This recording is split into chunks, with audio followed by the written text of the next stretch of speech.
আসসালামু আলাইকুম। আমাদের এখানে অনেক বড় গরুর হাট বসে প্রতি বছর।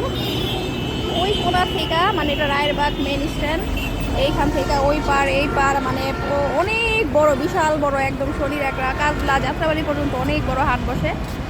তো অনেক ভালো লাগে, মানে কুরবানি ঈদ আসছে বোঝা যায়, 15 দিন আগে থেকেই বোঝা যায় কুরবানির ঈদ। আমরা মানে অনেক ভালো লাগে, সবাই গরু কিনতে আসে, অনেক অনেক জায়গা থেকে গরু নিতে আসে, গরু কিনতে আসে, তো অনেক ভালো লাগে।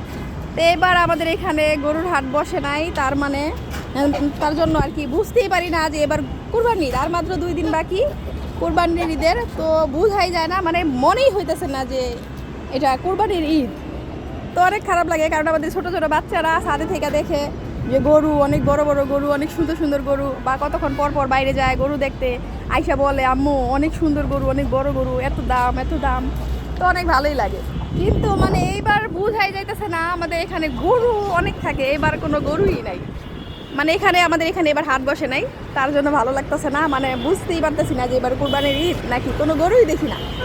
অথবা ছাদ থেকে কত গরু দেখতে হবে, যে এখানে এখন কোনো গরুই নাই।